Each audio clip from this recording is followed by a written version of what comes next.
Okay, so today's video thankfully has sufficient lighting, um, rather than the one that looked like I was one of the baddies in Superman 2. So, okay, so today um,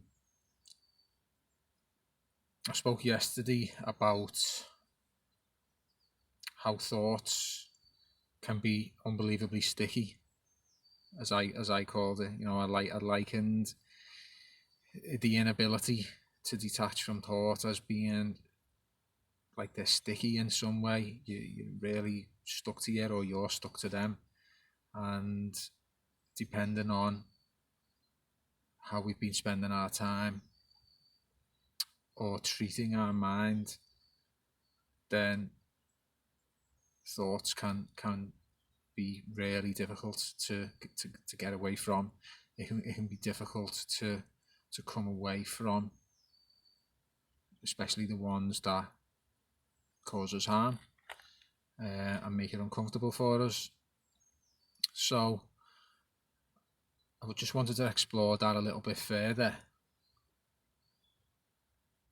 It's not just that thoughts can be sticky. It's okay. So what's happening? Let's put it another way. We're having thoughts. We don't like them, whether they're or whether they're likable or not. But in the case of anxiety, they are thoughts that are uncomfortable, and we don't want to have them. So what's happening there?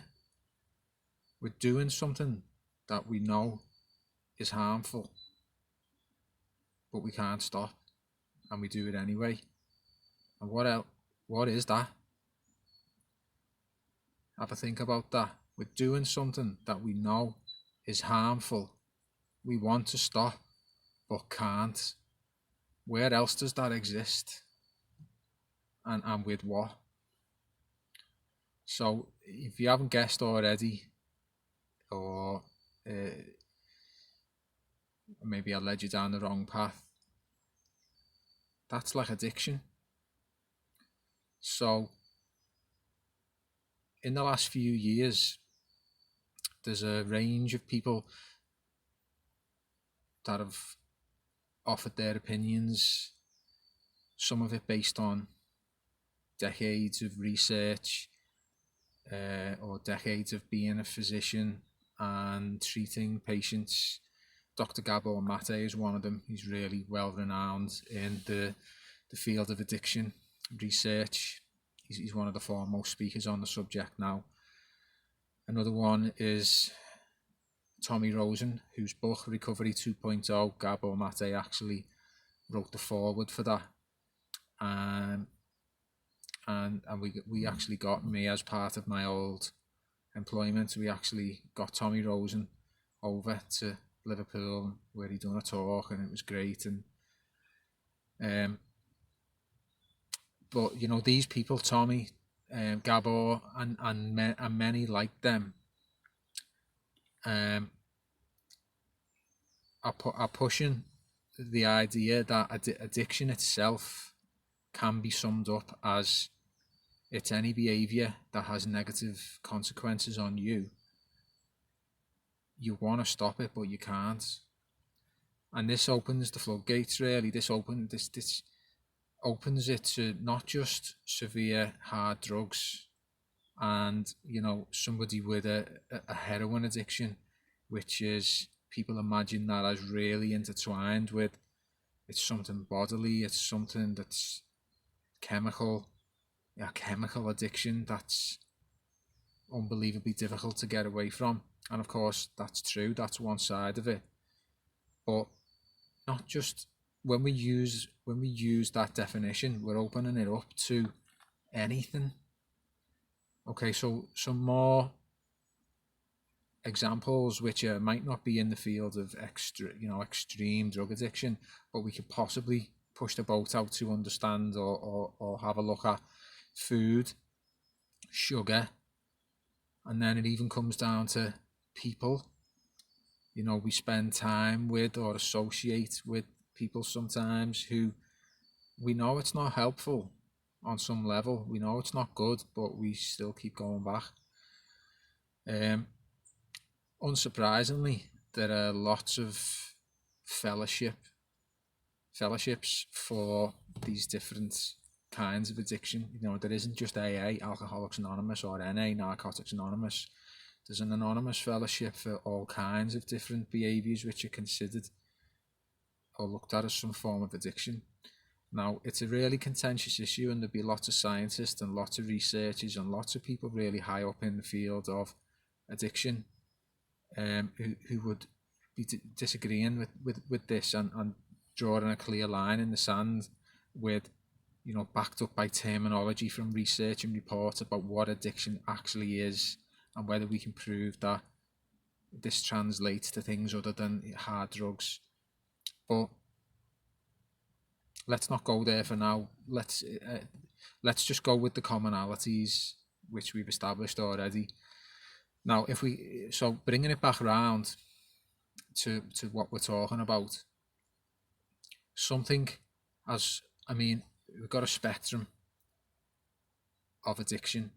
The really obvious and apparent ones over here at the really, really extreme level: hard drugs, alcohol, and then the kinds of things that we can get addicted to along this scale become like kind of more subtle, more and more subtle, non-tangible, until we get right over here, the other end of the scale, to stuff like thoughts. Now, whether you can prove it or not, for me, it's absolutely 100% helpful to see thoughts as something that you can be addicted to if you want to understand how to ease your mind from thinking things that you don't like to think, like anxious thoughts. It drives people round the bend. It drove me round the bend. Why can I not stop thinking about things that I know that are really damaging to me? What's going on there? And so there's plenty of methods that we've discussed already, which is how you can deal with that. Plenty of ways out of it, but the approach, funnily enough, is very similar to certain methods that certain treatments in addiction follow, and it's to do with creating this gap and watching the impulse and seeing it as an impulse, seeing as an intruder. Then we start to get into realms of the ego, the modern use of the word ego, and people use that in addiction circles as the thing that's, it's not out for the best of you. It's a part of you that's driven by fear, and it's not to be listened to at the most of the time. It's not really serving you. So in traditional addiction circles, that addictive impulse can be likened to a part of the ego that needs to be your real self, you need to distance from. And it's the same principle, and it manifests in the same way when we're talking about anxious thoughts. It's a thought which previously we've identified with, we've believed in, we've seen it as a part of us, and we're scared of the content. But if we see thoughts as an addiction, it explains why we can't free ourselves from them, because it's difficult. And this isn't just something that I'm talking about theoretically.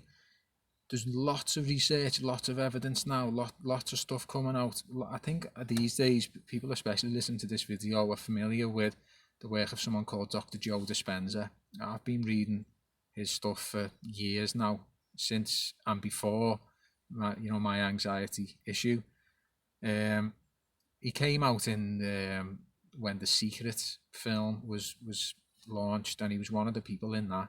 I don't think much of the secret stuff for various reasons, but I liked some of the things he said, so I researched them. And he maintains, as a doctor, as a researcher in this field, that every time we have a thought or emotion, chemicals are actually created in the body.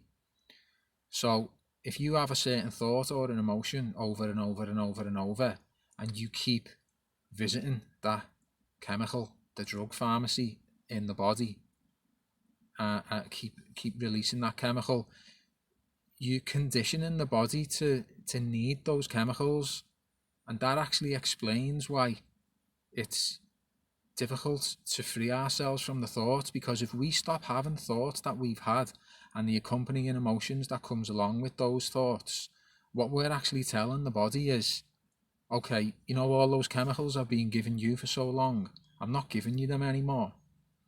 Something your body actually still wants or thinks it needs that in some way, and that's what's happening. That's why you've got this difficulty with being able to free yourself from, whether it's anxious thinking or any kind of thinking.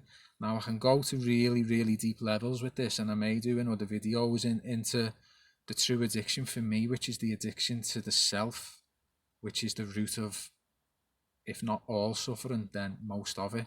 The addiction to the self, the abstract idea that is you, this entity, and your way of thinking. That's what's that's what's below, underneath all this, even more. But I mean, that's that again. I think that's another video or a whole other series.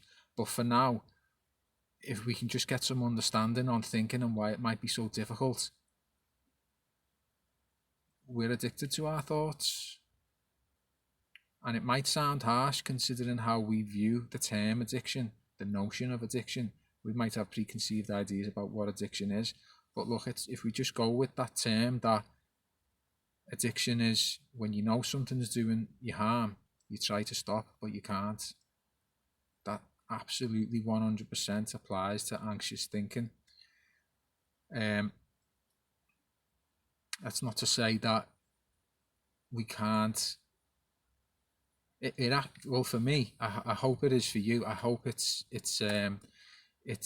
giving more hope that, oh, okay, this is what's going on. So there's a way out. There's a way that we can sort this. There's loads of ways that we know about that help with and heal with addiction on really, really extreme levels. With thoughts, it's a little bit different. But if we see it like that, it's easier to understand as well. We can give ourselves a break. We can, because we get all of the accompanying stress and beating ourselves up of why it's happening, why we can't make it stop, and all of the self-confidence that erodes when you're permanently on the back foot and subject to the uncomfortable nature of anxious thinking. The self-confidence thing and how it drains that is, again, that's other videos which I'm going to get into. But if we can see it in this way, it's another piece of the puzzle. It's another way of knowing how to treat it. So I hope you enjoyed that, and please leave me any comments. Please subscribe if you like the channel, or share the video. I'm not one for, it's not like I need loads of subscribers and all that. I just hope that if it's helping in any way, then other people can be the recipient of that. So share, like, comment, do any of those things if you feel it's doing something good. And I'll see you in the next video.